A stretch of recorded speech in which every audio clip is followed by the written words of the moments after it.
Good afternoon dear all student, मैं Sumit Arora UCI के online distance education platform में आप सभी वॉरियर्स का स्वागत करता हूं।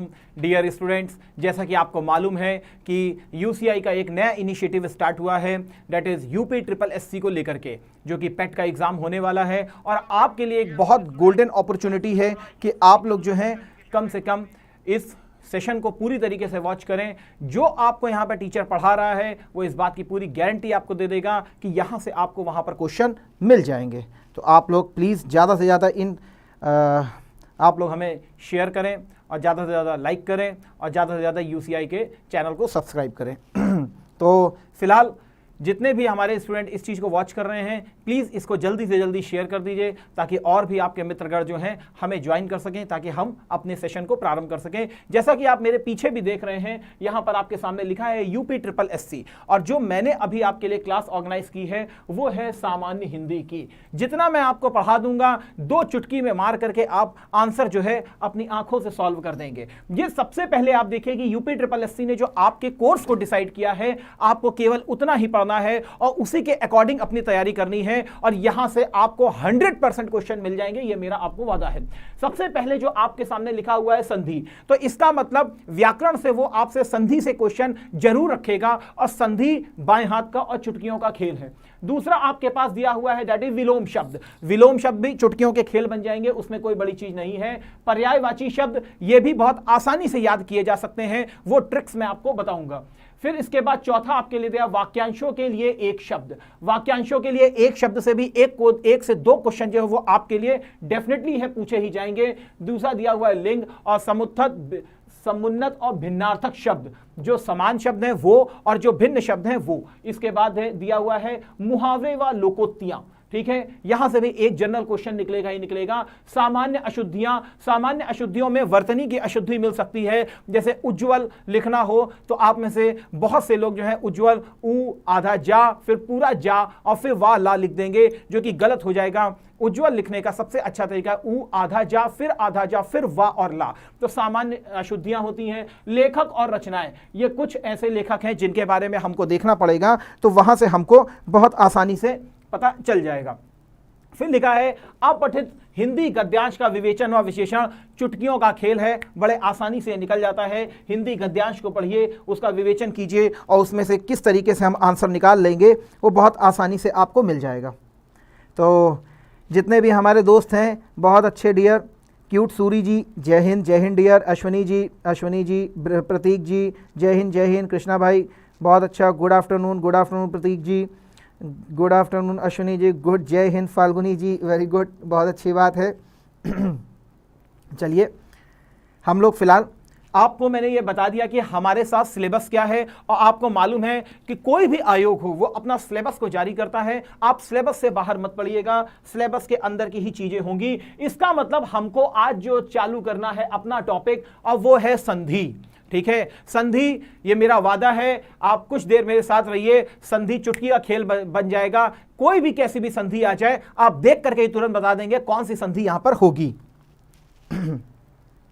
गुड आफ्टरनून निखिल भाई, गुड आफ्टरनून प्रशांत ब्रो, बिल्कुल। Harshit Katiyar ji good afternoon dear, good afternoon. तो चलिए हम लोग अपने सेशन को स्टार्ट करते हैं। देखिए, अगर आपको संधि सीखनी है तो संधि सीखने के लिए सबसे पहले आपको बेसिक जरूर पता होना चाहिए, और बेसिक क्या है वो मैं आपको बताऊंगा, दैट इज स्वर और व्यंजन। जैसे ही वो पता चलेगा संधि चुटकी मार करके सॉल्व हो जाएगी। सबसे पहले जो हमको देखना है, पहली चीज क्या आपके सामने लिखी है, दैट इज वर्ण। वर्ण क्या होता है? वर्ण वो होता है, वर्ण वह मूल ध्वनि होती है जिसको आप खंडित नहीं कर सकते। यह खंडित नहीं हो सकता है। जैसे मैंने आपको यहां पर एक उदाहरण दिया गया है, जैसे आ, उ, का और खा। ध्यान रखिएगा डियर, यहां पे आ और उ दिया गया है, ये आ है और ये दिया गया है उ, ठीक है, और वहां पर दिया गया है का, और यहां पर दिया गया है खा। क्या इसे आप अलग अलग कर सकते हैं? जी नहीं। इसीलिए यहां पर लिखा गया है कि वर्ण उस मूल ध्वनि को कहते हैं जिसके खंड नहीं हो सकते। जैसे हरि शब्द लिखा गया है तो हरि शब्द में हमें दो ध्वनियां सुनाई पड़ती हैं, हा और री। देखिए आप एक चीज ध्यान में रखिएगा, अभी हम जब स्वर को सीखेंगे तो हमको बहुत आसानी से पता चल जाएगा। एक्चुअल में जो आप ये हा को देख रहे हैं ना, ये हा नहीं है, ये ऐसे लिखा जाता है। हा एक हलंत लग जाता है और इसके साथ एक स्वर बन जाता है। बिना स्वरों के आए हुए कोई भी सेंटेंस कंप्लीट नहीं हो सकता है। जय हिंद बैथंग भाई, जय हिंद, जय हिंद। हर्षित कटिया जी, जय हिंद, जय हिंद। विशाल कमल जी, बहुत अच्छे, बहुत अच्छे, वेरी गुड विशाल कमल जी, वेरी गुड। अभी आते हैं आपके ऊपर भी, ठीक है। तो आप यहां पर देख लेते हैं, यहां क्या लिखा है, ध्यान पूर्वक विचार किया जाए तो इनके भी दो खंड हो सकते हैं। देखिए जैसे मैंने कहा हा को इस तरीके से मैंने लिख दिया और एक हलंत लगा दिया, दैट इज हा, और एक होगा आ, मतलब दो ध्वनियां हैं। और री में अगर आप देखेंगे तो रा लिखा हुआ है और एक छोटी ई बनी हुई है, तो ये लिखा जाता है री। इसमें भी दो ध्वनियां हैं, मतलब हा आ र ई ध्वनियों का हम खंड नहीं कर सकते हैं, वरना हरि नहीं बन सकता है। इसीलिए आप ध्यान रखिएगा, वर्ण क्या होता है, ये उस मूल ध्वनि को कहते हैं जिसका कोई खंड नहीं होता है। बिल्कुल प्रशांत भाई, आप 10वीं के बाद आज हिंदी पढ़ रहे हैं, मुझे तो देना पड़ता है मेन सेंस, तो मेरे लिए आसान है, मुझे कोई बहुत बड़ी चीज़ नहीं लगती है, तो मैं आसानी से कर लूँगा। और अगर आप पेट दे रहे हैं तो आप यहाँ पर पक्की बात है जितनी संधि बता दूंगा आज देखते ही सॉल्व कर दोगे। तो सबसे बड़ी चीज है, आप इस चीज को देखिए, वही लिखा हुआ है, ये मूल ध्वनियां हैं, इन्हें ही वर्ण कहते हैं, इनको आप खंडित नहीं कर सकते हैं। वर्ण को ही अक्षर कहते हैं, जिसका विनाश ना हो सके वही अक्षर है। छोड़िए इस चीज को, हम लोग सबसे पहले आते क्या है, आपके सामने लिखा है हिंदी भाषा में प्रयुक्त होने वाले वर्णों की संख्या कितनी है। यहां पे 52 लिखी हुई है, इस चीज को ध्यान में रखिएगा। अब आप कहेंगे सर हिंदी, अब यहां पर ध्यान में रखिएगा, हिंदी में वर्णों की संख्या 45 होती है और इसमें एक संस्कृत का वर्ण मिला देते हैं, तब यह बन जाती है टोटल 46। हम लोग नॉर्मली वर्णों की संख्या 46 जानते हैं, लेकिन डियर कुछ और भी वर्ण होते हैं जिसको हम कंसीडर नहीं करते हैं, तो वो पूरे मिला करके क्या होते हैं 52। अगर ऑप्शन में आपके 46 भी दिया गया है, 52 भी दिया गया है, पहली बात तो ऐसा देगा नहीं। अगर उसमें दिया गया है 45, उसके बाद 55 या 65 या 52, तो आपको समझ में आ जाना चाहिए कि ये 52 की आपसे डिमांड कर रहा है। Very good dear, very good, बहुत अच्छे।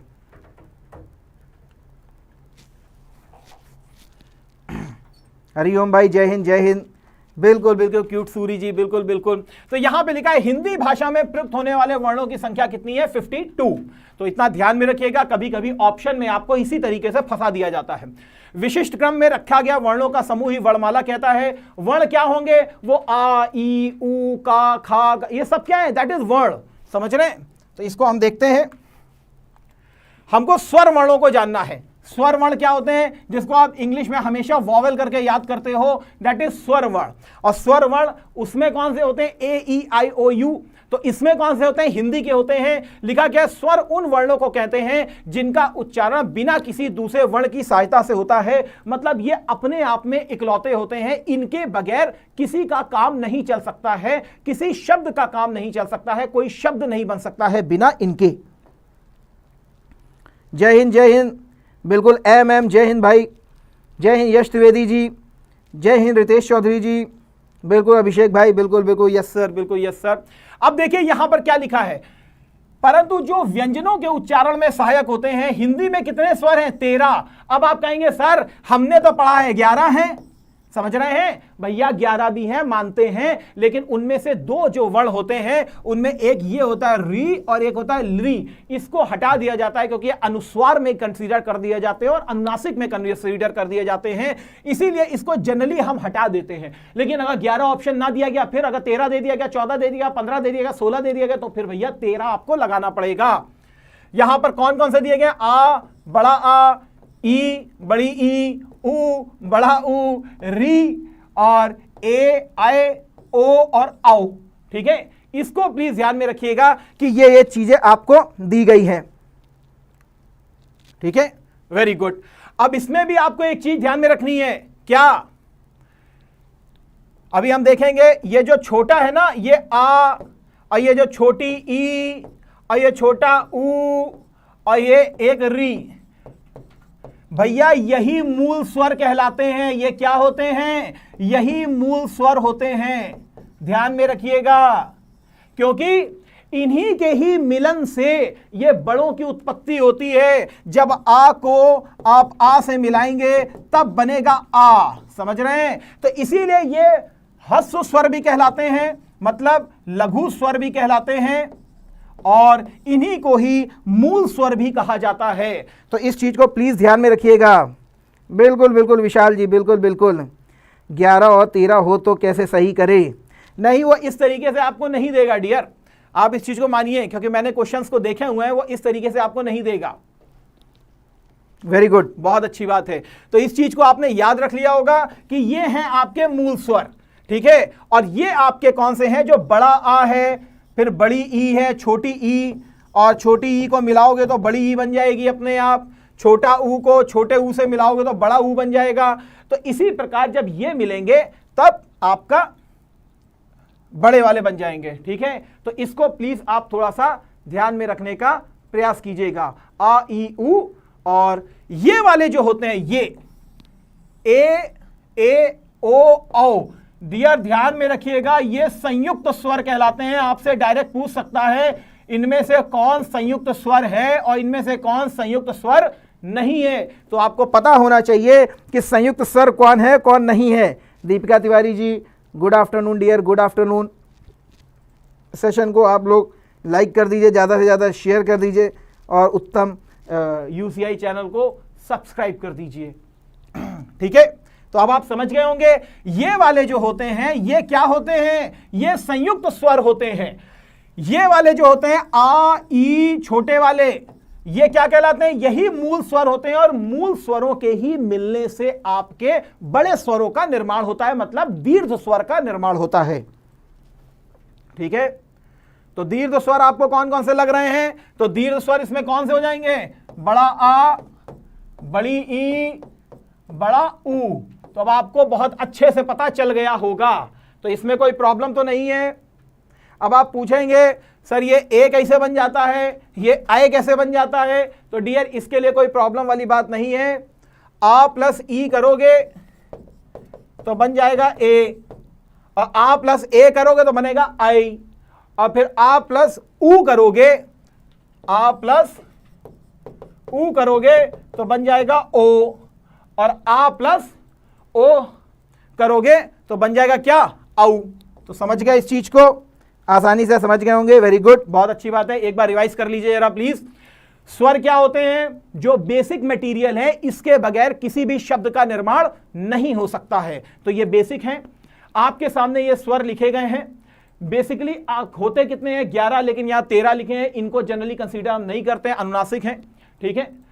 तो ये जो छोटे वाले हैं आ ई ऊ और री, यही मूल स्वर है, इन्हीं से ही बड़े स्वरों का निर्माण होता है जब ये जुड़ेंगे। बड़े वाले जो आ ई ऊ हैं, बड़े वाले ये क्या कहलाते हैं? ये दीर्घ स्वर कहलाते हैं। और ए औ औ ये क्या होते हैं? ये संयुक्त स्वर होते हैं। प्लीज इसको याद कर लीजिएगा ताकि आपको दिक्कत ना हो। बहुत बढ़िया। हर्षित कटियार भाई, विनय सर की क्लास हो चुकी है। विभव भाई, विनय सर कहाँ है? विनय सर इस समय ऑन द वे हैं, कहीं निकल चुके हैं, ठीक है। और शाम को आना मत भूलना, 4 से 5, और शाम को 8 से 12 का शो लगा हुआ है आज। वेरी गुड अंशुमेंद्र भाई, बहुत अच्छा लगा आपको देख करके, वेरी गुड। तो अगर बहुत अच्छे से आपको समझ में आ गया होगा, मैं आशा करता हूं ये चीज। अब देखिए स्वर की परिभाषा क्या है? जो 13 कह रहे थे भैया उसको देख लो, मैंने यहां पर लिखा हुआ है, ऐसा नहीं है कि उसको छोड़ दिया है। जिन वर्णों का उच्चारण बिना किसी अवरोध के तथा बिना किसी दूसरे वर्ण की सहायता से होता है, मतलब ये स्वतंत्र रहते हैं, उन्हें स्वर कहते हैं। हिंदी में स्वर कितने हैं टोटल? देखिए यहां पे मैंने भी लिखा है 11, उसमें री और बड़े री और लिरी को मैंने हटा दिया है। तो अब आपको बहुत अच्छे से ये चीज़ समझ में आ गई होगी। वेरी गुड निखिल भाई, जय हिंद जय हिंद। अश्विनी कुमार बहुत अच्छे। अभिषेक भाई ओके सर, बिल्कुल। Vibhav Shukla thank you dear, thank you dear, कोशिश करता हूँ, बहुत अच्छी बात है डियर, थैंक यू। तो ये चीज आपको समझ में आ गया, स्वर वर्ण इनके बगैर किसी का काम नहीं चलने वाला है। अब आइए देखिए, मैंने यहां पे आपकी सुविधा के लिए एक डायग्राम भी बना दिया और लिख दिया है। ह्रस्व का मतलब क्या होता है डियर, याद रखिएगा, ये मूल स्वर हैं, इनके बगैर किसी भी स्वर का निर्माण नहीं होता है, यही इनका भी निर्माण कर रहे हैं। आ ई उ, ये दीर्घ स्वर आपको दिख रहे होंगे, लेकिन यहां से ए औ, इसको आप संयुक्त स्वर अलग से लिख लेंगे तो बहुत अच्छी बात हो जाएगी। तो इसको प्लीज लिख लीजिएगा। टोटल कितने हो गए, ये 4, ये 7 इज इक्वल टू 11। बहुत अच्छे, बहुत अच्छे, वेरी गुड। दीपिका तिवारी ये बॉम्ब ब्लास्ट कर रही हैं, बहुत अच्छी बात है, वेरी गुड वेरी गुड। अब देखिए, हमने डियर स्वर को हमने सीख लिया। मैं बेसिक बता रहा हूं आपको, क्योंकि संधि के लिए बेसिक होना बहुत जरूरी है। विदाउट बेसिक आप उसको सॉल्व नहीं कर पाते हो। बेसिक देख लिया, चुटकी मारोगे आंसर ऐसे ही आ जाएगा। स्वर के बाद हमको कॉन्सोनेंट भी देखना होता है, जिसको इंग्लिश में कॉन्सोनेंट कहते हैं, हिंदी में क्या कहते हैं, व्यंजन वर्ण। ठीक है, अब व्यंजन वर्ण कितने होते हैं तो आपके सामने बहुत अच्छे से लिखे हुए 33, जिनका उच्चारण स्वर्ण वर्णों की सहायता के बिना नहीं हो सकता है। सर इसका क्या मतलब, स्वर वर्णों की सहायता के बिना नहीं हो सकता है? डियर बताता हूं। डियर ये जो का लिखा हुआ है ना, ये एक्चुअल में का नहीं है, ये का को ऐसे लिखते हैं, का ये है और इसमें एक आ छुपा हुआ है। ये स्वर है कि नहीं है, समझ में आ गया होगा। इसी प्रकार ये खा है, तो ये खा एक्चुअल में खा ये नहीं है, ये है आपका व्यंजन और इसमें एक आ जुड़ा हुआ है, तब जाकर के बनता है पूरा ख। वेरी गुड वेरी गुड, बहुत अच्छे, वेरी गुड डियर। अब यहां पर अगर आप लोग देखने का प्रयास करें तो ये लिखा है क ख ग घ अंगा, फिर लिखा है च छ ज झ या, फिर लिखा है टा ठा डा ढा ड़ा, ता था दा धा ना, पा फा ब भ मा। यहीं पे रुक जाइएगा, समझ रहे हैं, यहीं पर। ये का जो सीक्वेंस है 5 वाला, इसको बोलते हैं कवर्ग। तो मालूम होना चाहिए कवर्ग में कौन कौन उसका पार्ट होता है, काका गागा अंगा। ये होता है चवर्ग, तो कौन कौन होते हैं, चाचा जाजा या, ठीक है। टाठा डाढ़ा अणा, ये कौन गया टवर्ग। और ताथा दाधा ना, ये हो जाएगा आपका तवर्ग। और पा फ ब भ मा, ये हो जाएगा पवर्ग। सर ये क्यों लिखवाया डियर, ये व्यंजन है ना, आपको मालूम है व्यंजन संधि भी होती है। व्यंजन संधि में अगर ये चीज आपको टेबल मालूम है तो चुटकी मारोगे आंसर अपने आप निकल आएगा। थैंक यू विभव भाई, thank you dear, thank you. समझ में आ गया होगा। तो सर क्योंकि ये टोटल कितने हो गए, 25 स्क्वायर में है, 5-5 के फॉर्म में रहते हैं, लेकिन यहां पर या र ला वा, ये जो आप 4 को देख रहे हैं, या र ला वा, इनको ये जो 25 वाले हैं ना डियर, इसको बोलते हैं संयुक्त व्यंजन। ये क्या होते हैं, ये हमेशा साथ में रहेंगे, ये अलग नहीं जाएंगे। ये क्या हो जाएगा, संयुक्त व्यंजन। ठीक है, वेरी गुड। और ये जो या र ला वा है, इसको डियर बोलते हैं अंतस्थ व्यंजन। क्या, अंतस्थ, अंतस्थ व्यंजन। और डियर ये जो या रा ला वा है, ये आपका हो गया अंतस्थ व्यंजन। और शा शा सा हा जो है, ये शा शा और सा हा, ये 4-4 के फॉर्मेट में है, इसको बोलते हैं ऊष्म व्यंजन। अब आप पूछेंगे सर इनमें क्या अंतर होता है, तो डियर इसमें अंतर ये होता है, ये जो सॉरी ये संयुक्त नहीं भाई, स्पर्श व्यंजन, मुझे फॉल्ट हो गया मुझसे, दैट इज स्पर्श व्यंजन है।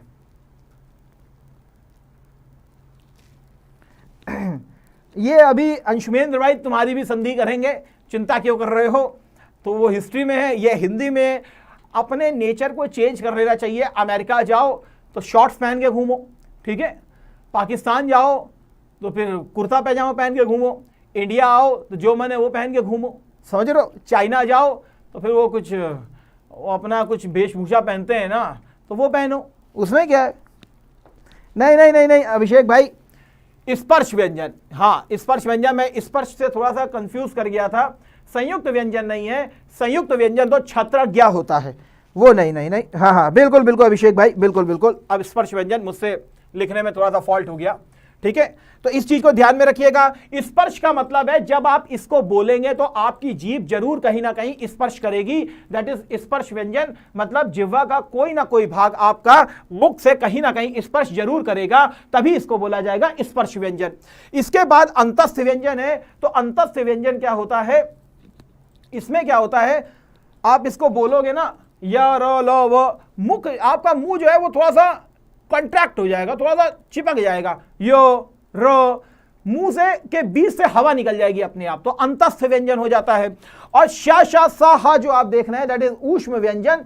ये व्यंजन जो है एक प्रकार की श स, मतलब एक बार गर्माहट मुंह से निकलती है, सरसराहट निकलती है, दैट इज ऊष्म व्यंजन।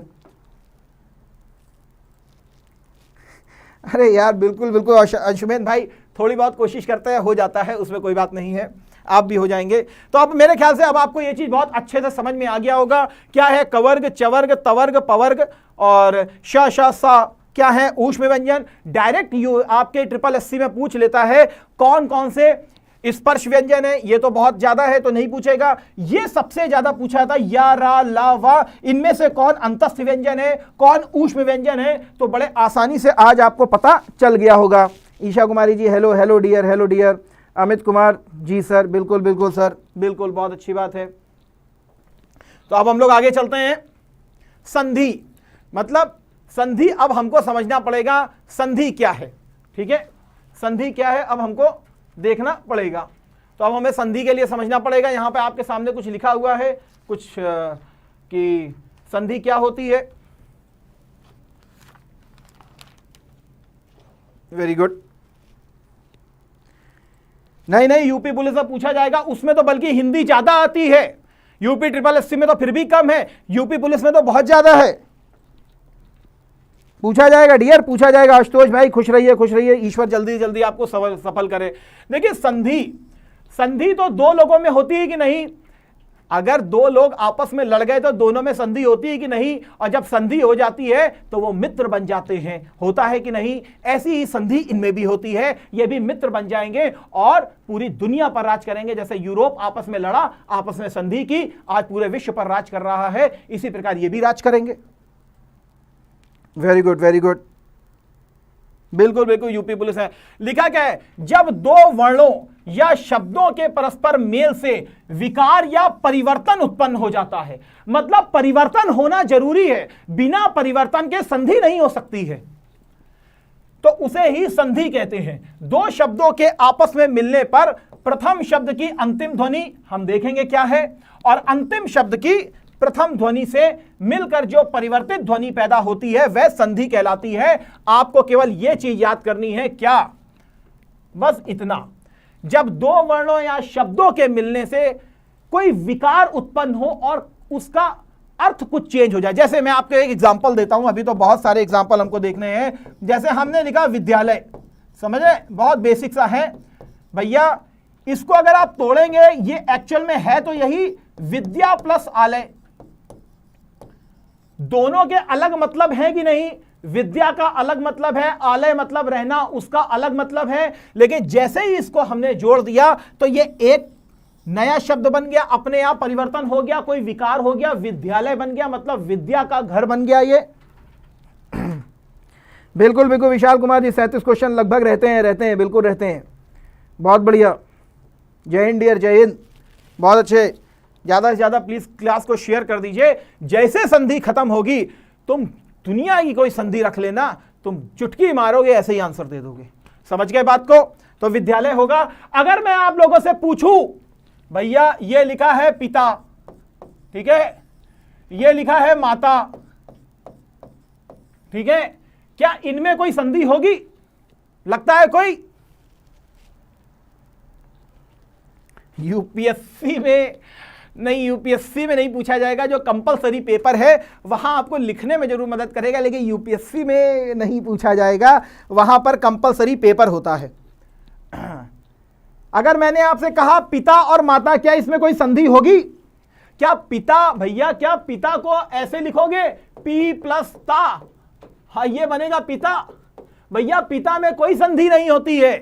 माता लिखोगे तो क्या लिखोगे, मां प्लस ता इज इक्वल टू माता।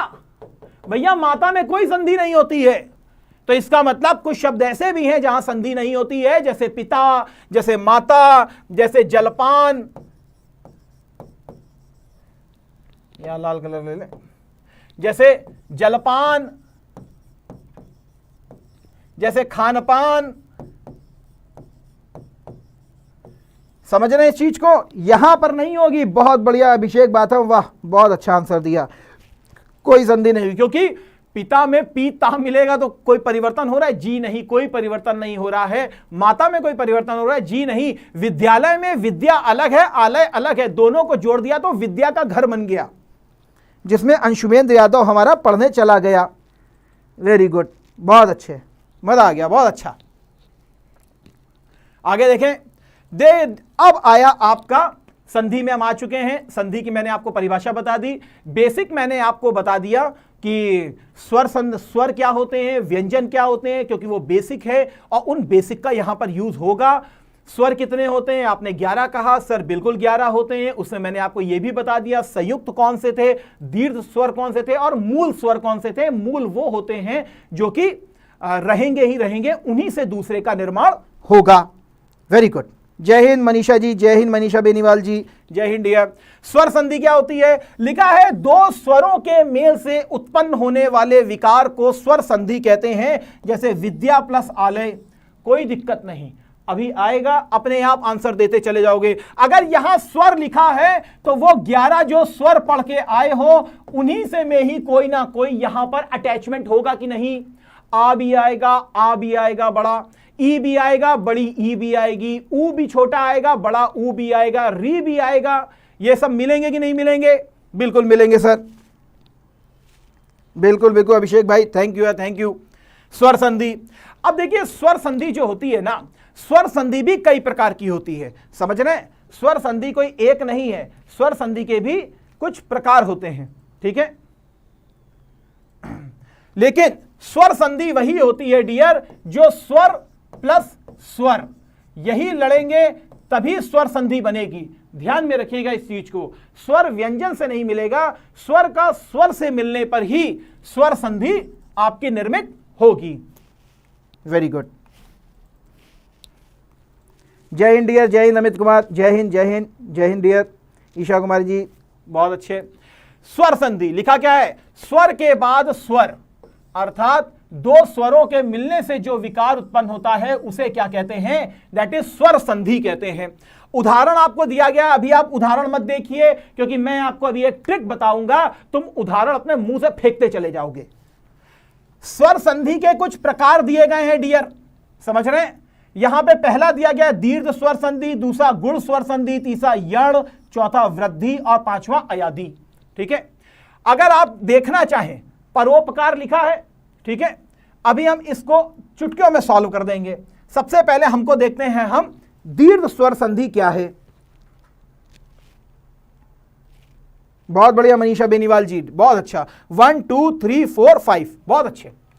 दीर्घ स्वर संधि, भैया ये सब क्या लिख दिया सर, हमको समझ में नहीं आ रहा। कुछ नहीं समझना है, केवल एक चीज समझनी है। क्या भैया? एक ये समझना है आ ई उ री। भैया दीर्घ लिखा है कि नहीं? और दीर्घ लिखा है तो दीर्घ तो अभी तुमको बता करके आया हूं, बड़ा आ, बड़ी ई, बड़ा उ, हर जगह दिख जाएगा, दीर्घ संधि निकल आएगी। सर कैसे? अभी दिखाते हैं। धर्मार्थ लिखा है कि नहीं? छोटा आ लगा हुआ है या बड़ा आ लगा हुआ है? बीच के पॉइंट को देखो, बड़ा आ दिखाई देगा। स्व प्लस अर्थी लिखा है, स्वार्थी बीच में देखो, आ लिखा है या आ लिखा है? बड़ा आ दिख रहा है कि नहीं? दीर्घ की बात कर रहे हो तो दीर्घ को लेकर के आओगे या छोटे को लेकर के आओगे? दीर्घ को लेकर के आओगे। और दीर्घ कौन होते हैं? आ होता है, ई होता है, ऊ होता है। तो ये चीज तुमको दिखाई गई और यहां पर भी लिखा है आ ई ऊ, तो समझ जाओ दीर्घ ही दीर्घ आएगा। प्रेम शंकर जी क्लियर नहीं दिख रहा आपको? क्यों?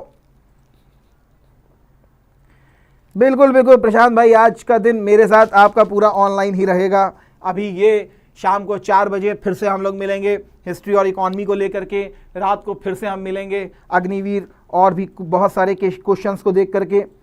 प्रेम शंकर जी, क्या आपको क्लियर नहीं हुआ डियर? अच्छा, क्लियर नहीं दिख रहा है, अब दिख रहा होगा फिलहाल। आप मुझे बताइए, मैं आपका वेट कर रहा हूं।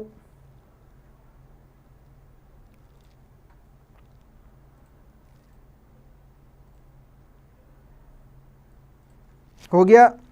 चलिए अब देखो, यहां लिखा है मतानुसार। भैया आ लिखा है कि बड़ा आ लिखा हुआ है?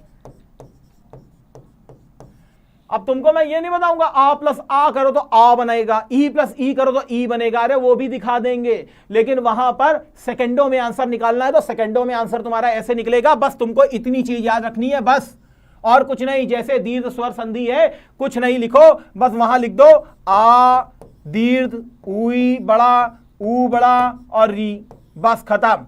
इसके अलावा कुछ नहीं लिखना है। बिल्कुल बिल्कुल बिल्कुल। देव अर्चन लिखा है तो देवार्चन हो गया। देखो आया या बड़ा आया, बड़ा आ आपको दिख गया होगा। मतानुसार में बड़ा आ आपको बहुत आसानी से दिख गया होगा। वेदांत में बड़ा आ आपको दिख गया होगा।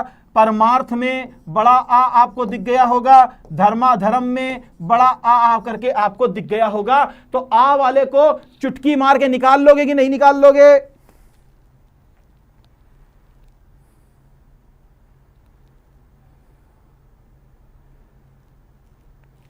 बहुत बढ़िया, बहुत अच्छे। अभी मैं इसको भी बता दूंगा क्या है ये। अब वो जो मैं आपको बता रहा था कि मूल स्वर कौन से थे, छोटा आ, छोटी ई, छोटा ऊ। देखिए धर्म प्लस अर्थ है, धर्म, मां में आ छुपा है, इधर भी आ छुपा है, तो आ प्लस आ बराबर आ हो जाएगा। स्व में आ छुपा है क्योंकि स्व ये आधा है और व को ऐसे हम लिखते हैं, समझ रहे हैं? मत लिखा है तो म इसको ऐसे लिखते हैं, म आ, ता आ, प्लस हो जाएगा अनुसार। ये आ और आ को जोड़ दोगे तो आ बन जाएगा। देव है तो व में आ भी छुपा हुआ है, प्लस अर्चन आ आएगा, फिर से देवार्चन हो जाएगा। म ता में इसको आधा लिखे दें, ये होता है ता, ठीक है। फिर अनुसार हो जाएगा, आ जाएगा, फिर आ जाएगा तो फिर बड़ा आ बन जाएगा। वेद प्लस अंत है तो वेद, वे को मैं ऐसे ही लिख देता हूं, दा को मैं आ ऐसे कर लूं, दा आ प्लस अंत आ जाएगा अपने आप।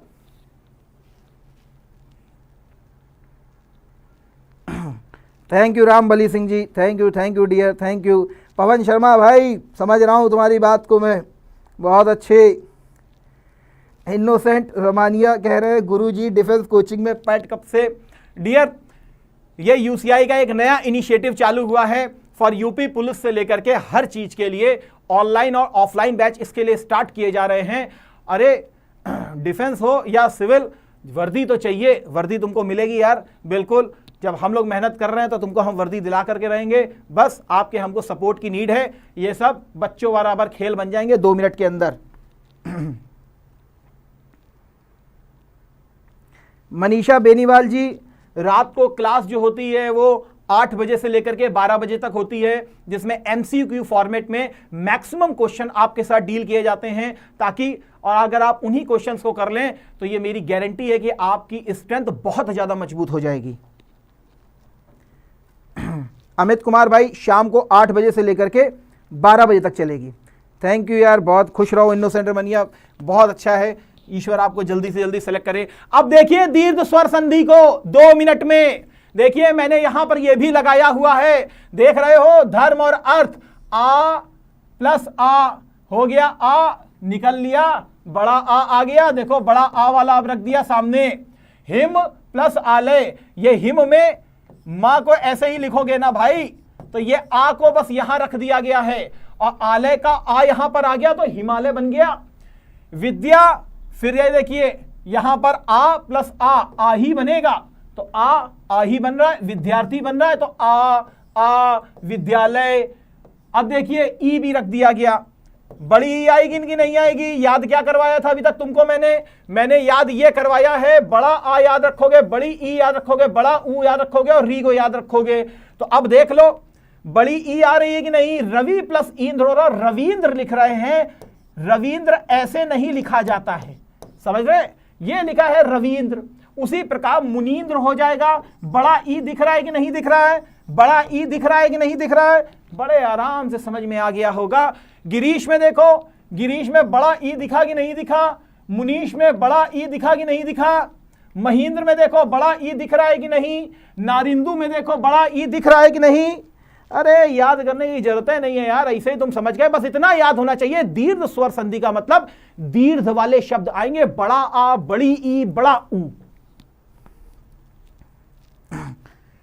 नदीश में देखो बड़ा ई दिखा कि नहीं दिखा? महीश में देखो बड़ा ई दिखा कि नहीं दिखा? भानुदय बड़ा ऊ आ रहा है, जरा ये देखो बड़ा ऊ, ये छोटा ऊ, ये छोटा ऊ। छोटे ऊ की मात्रा डियर ऐसे होती है और बड़े ऊ की मात्रा डियर ऐसी होती है। और यहां देखिए बड़ा ऊ दिख रहा है कि नहीं दिख रहा है? विधु प्लस उदय, विधुदय दिख रहा है कि नहीं दिख रहा है? देखो बड़ा ऊ दिख रहा है अपने आप, ये बड़ा ऊ, ये भी बड़ा ऊ। लघुर्मी आपको दिख रहा है बड़ा ऊ, सिंधुर्मी दिख रहा है बड़ा ऊ। आज तुमको मैं इस तरीके से पढ़ा रहा हूं, अगले सेशन में मैं तुम्हारे सामने क्वेश्चन ला करके रख दूंगा। जैसे ही दीर्घ स्वर संधि खत्म होगी, जैसे ही स्वर संधि खत्म होगी, सारे क्वेश्चन ला करके रख दूंगा। तुम गुण संधि, यण संधि, बस चुटकी मैं बोलूंगा बाद में, तुम्हारा आंसर पहले चला आएगा। Very good. वधुत्सव में देखिए बड़ा ऊ दिखा कि नहीं दिखा? वधुल्लेख में देखिए बड़ा ऊ दिखा कि नहीं दिखा? वधूर्जा में बड़ा ऊ है। भूर्ध में देखिए बड़ा ऊ दिख रहा है कि नहीं दिख रहा है? बस यही तो पूछेगा तुमसे यार, यही घुमा घुमा के क्वेश्चन दे देगा, बता देगा इसमें दीर्घ स्वर संधि कौन सी है। चुटकी मार के क्या पहचान नहीं पाओगे? 2 मिनट में पहचान लोगे।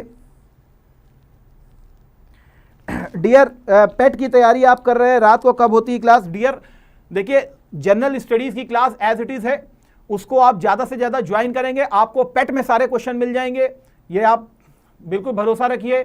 शाम को 4 बजे से लेके शाम को लगभग 4:45-5 बजे तक आपकी जीएस का भी सेशन स्टार्ट किया गया है एक्सक्लूसिवली फॉर पेट। उसके लिए मैंने हिस्ट्री और इकोनॉमी के आज क्वेश्चन रखे हैं, मैं उसको शाम को 4 बजे से लेकर के 4:45-5 बजे तक मैं उसको डिस्कस करूंगा। उसके बाद हमारी मैराथन क्लास जो है, जो 8 से लेकर के 12 बजे तक चलेगी, यदि आप उसको भी ज्वाइन करते हैं तो 200% श्योर रखिएगा हिस्ट्री, ज्योग्राफी, आपकी संविधान, ज्योग्राफी और आपका करंट अफेयर, उसमें बहुत हद तक आपका कंप्लीट हो जाएगा। बहुत खुश रहिए अमित कुमार जी, बहुत अच्छे डियर। तो ये चीज आपको बड़े आसानी से समझ में आ गई होगी। इसमें कोई कंफ्यूजन है आपको? कोई कंफ्यूजन लगता है आपको इसमें? अगर कोई कंफ्यूजन है तो मुझे बताइए। पहचानने में कोई दिक्कत होगी कभी? अब ये सब तुमको नहीं याद करना, वहां पे इस तरीके से संधि विच्छेद करोगे क्या? यहां पे साफ साफ दिख रहा है बड़ा ई दिख रही है, बड़ा ऊ दिख रहा है, तो 2 मिनट में निकाल लोगे दीर्घ स्वर संधि। वेरी गुड, बहुत अच्छे डियर। देखिए वही मैंने यहां पर भी अलग अलग से लिखा हुआ है ताकि आपकी कहीं गलती ना हो। धर्मार्थ, दीपावली, मतानुसार, परमार्थ और रामावतार, ये सब आप याद रखिएगा। आ बड़े आ में देखिए देवालय भी दिख रहा है, भोजनालय भी दिख रहा है, देवागमन भी दिख रहा है, साकार भी दिख रहा है और हिमालय भी दिख रहा है। अरे इनके अलावा कितने तुमको मैं इतने प्रैक्टिस करा दे रहा हूं, यहीं पर तुम्हारे लिए अलग से पढ़ने की कभी तुम्हें नीड ही नहीं पड़ेगी। बिल्कुल प्रशांत भाई, बिल्कुल सही कह रहे हो। क्लास 10th में मैम ने ऐसे ही हिंदी पढ़ाई होती तो बहुत अच्छा रहता, मगर वो तो मार मार के पढ़ाती है। वो तुमको भी मारती थी, मुझको भी मारती है यार, कोई ऐसी कोई बात नहीं है। मैडमों का वो मारना भी बहुत अच्छा था, उसी के कारण आज हम उन्हीं के आशीर्वाद से यहाँ तक पहुँचे हैं। और जो उन्होंने गलतियाँ की उसको हम गलती नहीं करेंगे, मतलब हम आपको मारेंगे नहीं, हम आपको सीधे ट्रिक बताएंगे ताकि तुम सिलेक्शन यार प्राप्त कर लो। Very good Isha Kumari ji, very good dear. Manisha ji, very good dear, very good dear, बहुत अच्छे यार।